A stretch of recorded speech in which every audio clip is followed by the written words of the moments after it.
Welcome to the Animalz podcast. I'm Magnin. And I'm Metz.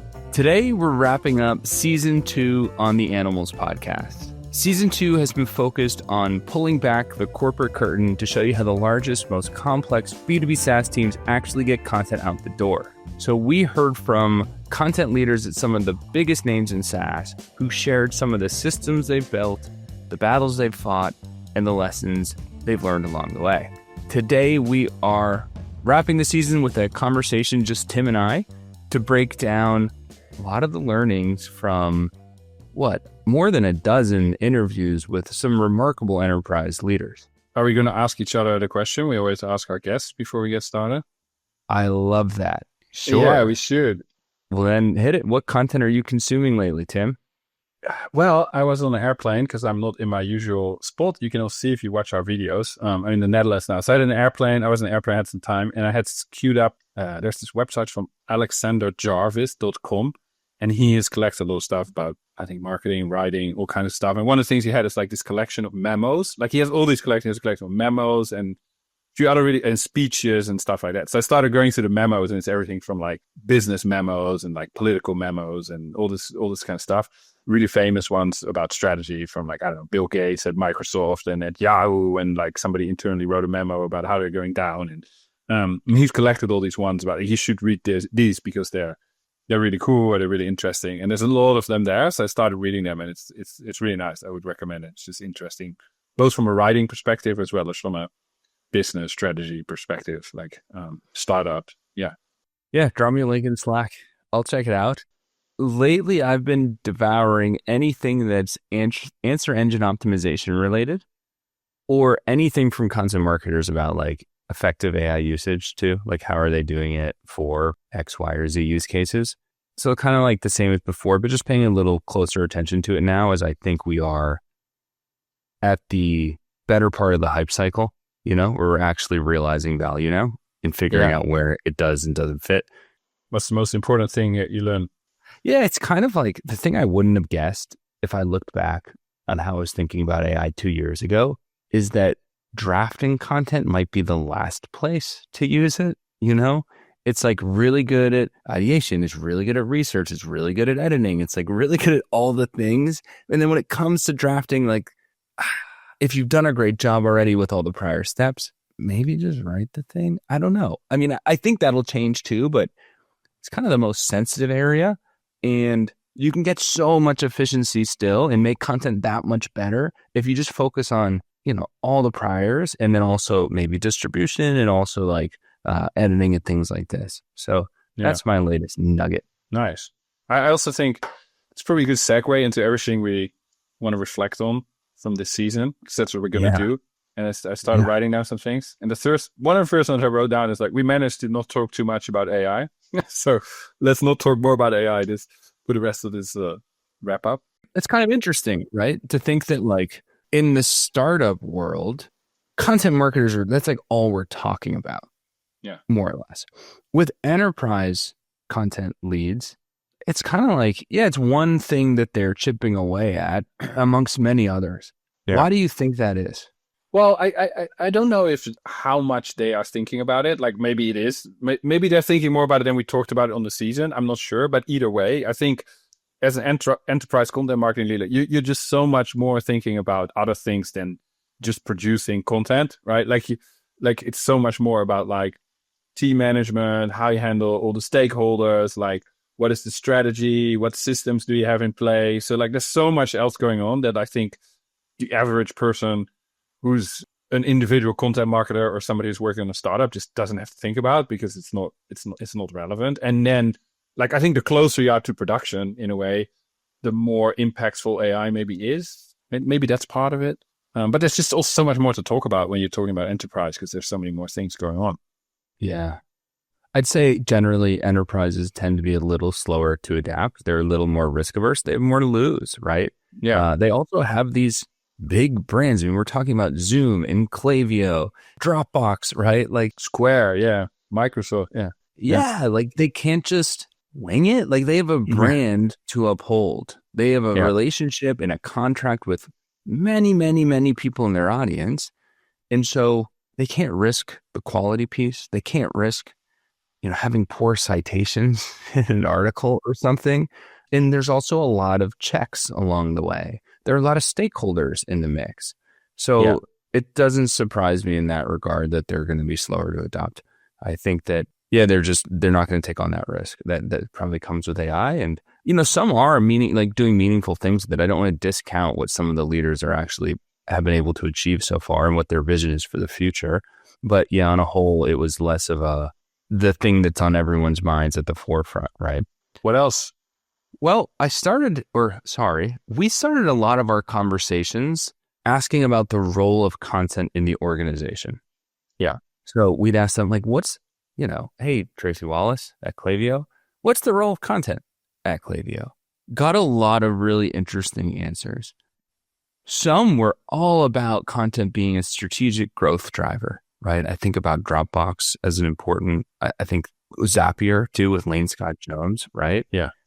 And what I walked away with there was that, one, it's critical that you've defined this for yourself, for your team, and for your stakeholders as an enterprise lead. And two, it's okay if it's content's not 100% strategic all the time. My hypothesis is, and we should review every transcript in detail to see if this holds. But what I think I gathered was, if you're a little more B2C facing, a la Zapier, okay, content's going to be more of a strategic growth lever. You can measure, remember she talked about the return on content spend. She had 450% return on content spend, crazy.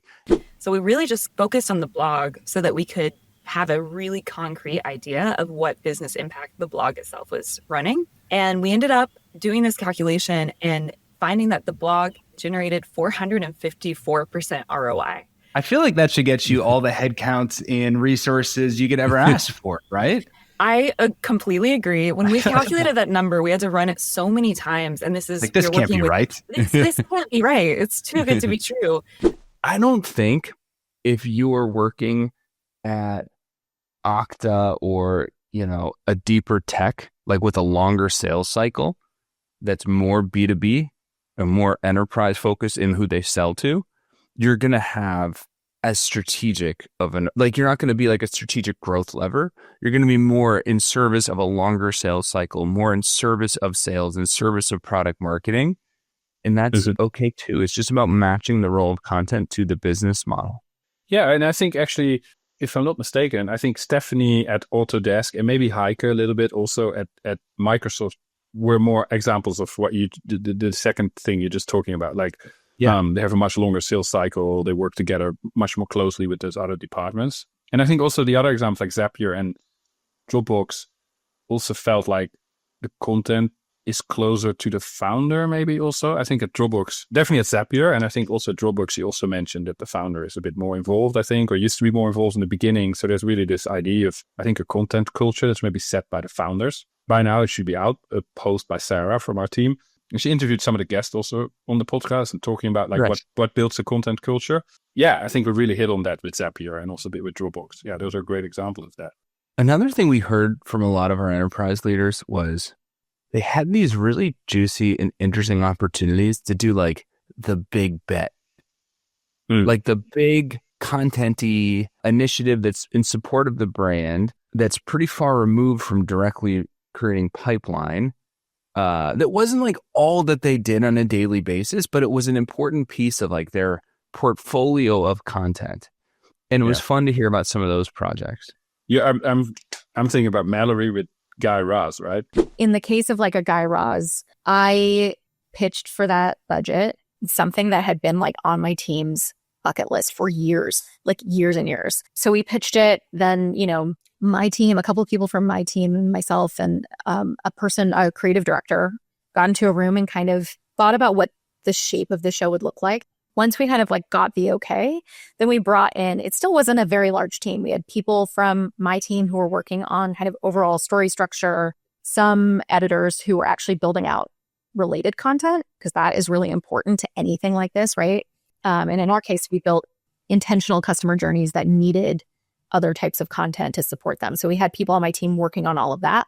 And then our creative team was working with a production house to do a lot of the kind of more visual multimedia elements. And then we were, kind of sitting in a room and talking through what worked, what didn't. But now that I'm thinking about it, I was gonna say these kind of projects that are every content marketer's dream. But at the same time, I was then also thinking like, wow, if I was responsible for that project, I would also be kind of shitting my pants, It's like, that is it's like, it sounds super cool, but if you would actually be in charge of executing that, like, that's a bold move, and there's a lot of money involved and a lot of people. And like, if it doesn't work, but then at the same time, if I think back about the conversation, what I also liked about talking to Mallory about it was how she explained that, like, that wasn't just like one day they said like, oh, let's get Guy Raz involved, right? Like they had them for some presentation. And then, so it's like, you can look at it and say, wow, how you come up with an idea like that and actually execute it. But it's not like that just happens from one day to the next. And she mentioned also not a big report that eventually grew into an event, but like all those things is like, they just slowly were built up year over year from one idea to a bit bigger. And I thought that was a great insight as well. Like that doesn't happen overnight. Yep. I think Stephanie Losey too at Autodesk mentioned kind of a similar like snowballing pattern of these unique content assets.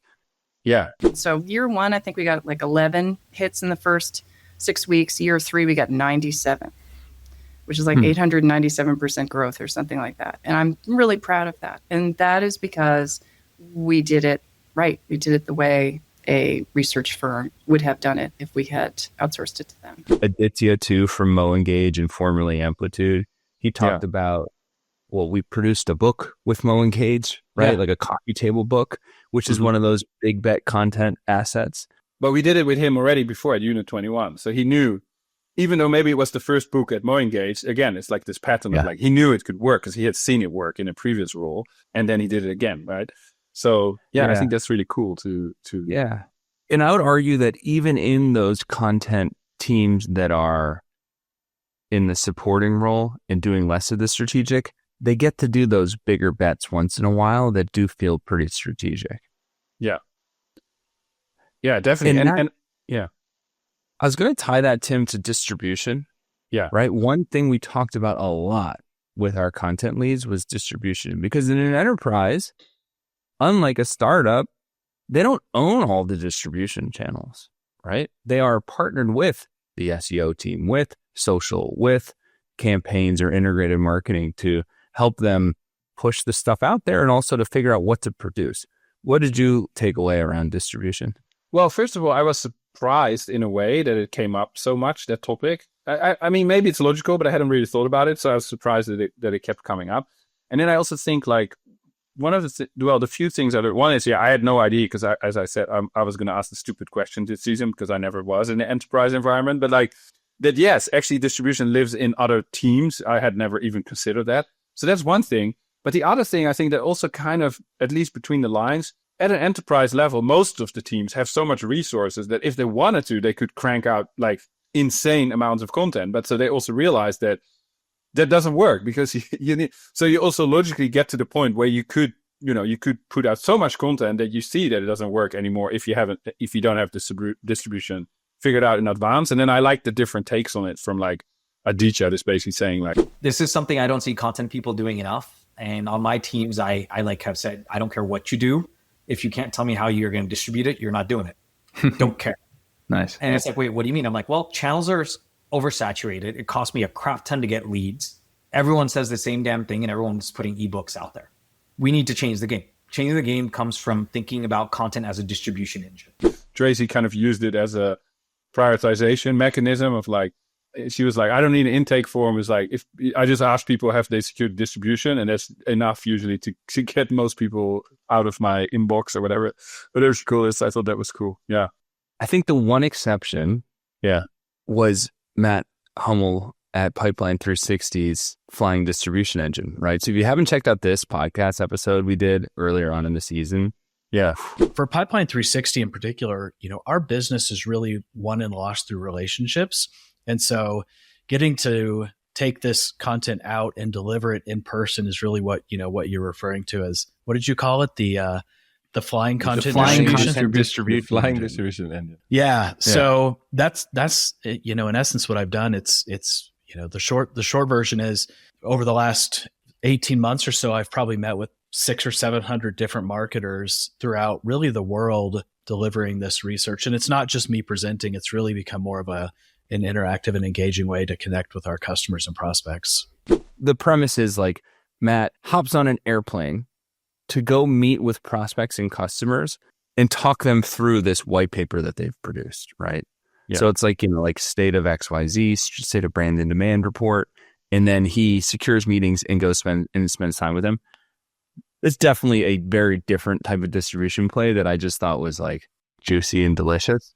I mean, anyway, I think it's a great play. Like not everybody can do that, but I do think more people could do it. It's like go meet, if you have a really premium asset, but like one of those printed books also that Aditya had, like you could go hand deliver that. It makes sense, right?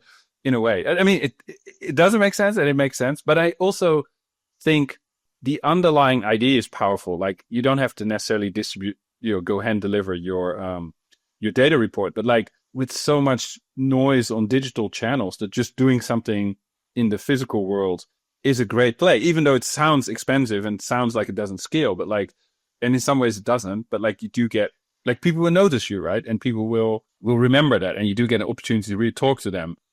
So whether it's like a one-on-one meeting or some kind of little event you give around like for your best customers around a certain research you did or a certain content asset, I think it's a great idea. And it's just inspirational episode. Hey, one other thing that we heard that's related to distribution, it's kind of the answer of the question, where do content ideas come from? Yeah. And I think what we heard often was it comes from partnership with the teams that own the distribution channels, and we creatively problem solve our way into the content asset or idea. Yes. Maybe that's only one piece of it, but it did seem like a lot of it was like, well, we get in the room with demand gen and product marketing once a quarter, and we lay down the broad strokes and then ideate together around what to produce. What do you remember from different ways in which content ideas can be created? Well, it sparks two things. One is, I'm pretty sure it was Rhonda who said that. She actually also mentioned, it relates to this, like that you should go into a conversation with people because they'll come to you and they say, I need a case study. And I think she said, like, everybody always wants case studies, right? Everybody wants a case study for everything, all the time. Yeah. And what I find when I talk to sales teams, I mean, yes, you need case studies. And there's a lot of different kinds of ways that you can tell stories. Case study is like this kind over here. And it has its place. But when you actually talk to the audience, the internal audience asking for those case studies, sales typically, what they really want may be a good quote and a logo or like a small video or those sorts of things. And so I do try to do a little bit of discovery around like, what are you actually trying to solve for? What's your goal? A case study is not always, sometimes it's the right answer, but often it's not. And to kind of take people on not a journey, but like kind of explain them what's possible. I think one tip she had that I thought was cool is like asking them which brands they admire, about which content they're doing. And then help people think through, just like a good designer would do when people come and say, I want this design, but then say like, okay, what is actually the problem you're trying to solve? And so do the same kind of with content, and that way come to like the best possible content format or ID or whatever. So I thought that was one related thing. And the other was Aditya, who basically said, most marketers are lazy. I think that's how he summed it up. Like you need to just go talk to your customers, right? In the ways, he had all kinds of great suggestions about like, how you get your team to be always focused on the customer and talk to the customer, because that's where you get the best ideas. I really agree with that. I think it's important, especially the enterprise, because it's easy to get removed from your customer, because you're not going to the events, you're not hosting the webinar yourself. Maybe you didn't do the case study interviews. And so it's kind of easy to get some of the folks on the team removed from a customer. Yeah. And I always thought it's really important to make sure everybody has a way to like have those one-on-one touch points, or even a little bit one-to-many, so they can have a pulse and keep a pulse on that audience. And it makes it a lot easier to then produce a piece. Back to where ideas come from. What I heard there is kind of like two different models, depending on if you're using that content intake form or not. Yeah. And so that was another thing that was interesting, right? Was this question to probably all of the leaders we chatted with around like, hey, do you have this content request form, or are you a non-form conformist? Yeah. It's like to intake form or not to intake form. That's kind of the question. Yeah. Nice. What do you remember? Yeah, just the varied responses. Like a few people did, but many people didn't. And then like, yeah, also the rationale behind that. And then like once you put up the form, then it quickly kind of becomes like you're just kind of a service, like an order taker and less of a strategic partner. And I think, yeah, the form at best that like someone fills it out, they think they need a thing. You go there, talk to them. What's the problem you're trying to solve with this content asset? And you can even have the form ask those better questions, but they're still going to just be like, just need a case study, Ty, you know? Yeah. And it's like, you still can like go play a little bit of judo and go help them create something more impactful. That's the goal, even if there's a form. Yeah. I think the combination play could work, but yeah, different flavors for different teams. I want to ask also, you know, another thing we hit on was analytics, attribution. I thought it was interesting to hear that several people mentioned that like that at least they said across different roles, and they'd been at several big companies, like it was never perfect and it still led a lot to be desired. Content marketers often don't see it as their responsibility, and it's actually a mistake, because if you don't understand how it works and if you can't kind of prove your value, then you're just at the mercy of somebody else making the decision at some point, like whether content is valuable or not. And I think Heike made a good point where she even said that she would rather hire an analytics person or analytics, data analyst, whatever, instead of another writer or editor, because she just thought that's much more critical and harder to get than, for example, just adding another freelance editor or writer outside, but have an analytics person in-house on her team. Yeah. So I think that spoke to the importance. But some people had it figured out. Like some people gave good answers on like how they measured things, and it feels like there's work to do there for a lot of teams. Yeah. And one key takeaway, I think it might have come from Kate Pluth at Dropbox, was measurement will change over the course of your tenure, like the way you attribute. So be open to reconfiguring that every year, 2 years, that kind of thing. Yeah. One more theme that I heard that was unexpected, well, maybe a little expected to me, but like kind of interesting, was the idea of content governance broadly across the organization.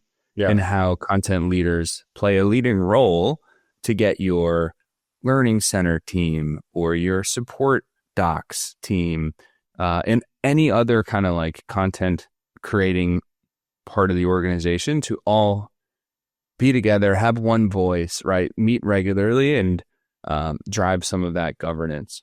It's outside of like, you know, the Animalz thinking of content creation, right? Of like for marketing purposes.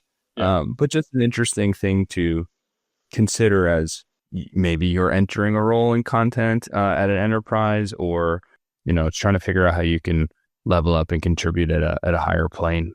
I mean, that came up, and it kind of falls a little bit under governance. I think Tracy said that, whereas like, you know, you need meetings at the enterprise level, you need meetings just to make sure you're not duplicating work and like just keeping track of, and Rhonda talked about that, like you need some kind of library system, because you can't, like, there's just so much content that you just can't even know what you've already done in the past. So you need to also make sure, you're not recreating stuff, or you're both working on the same things. And yeah, I think the whole topic of governance could be maybe not its own season, but at least a blog post or a mini season. Yes. Yeah, there's a lot there. Well, y'all, I've got to run. Yeah. Appreciate you sticking with us through this season. I learned a lot. Hope you did too. Excited about some of the assets that we're going to produce coming out of that to support everything, to support you and your learning journey around enterprise content. And with that, thanks for listening, and we'll be back with season 3. And stay tuned. We will reveal what the next season on the Animalz podcast will be about via your newsletter, via LinkedIn, however you stay in touch with us. So thanks for listening. See you soon. Thanks for listening. Bye-bye.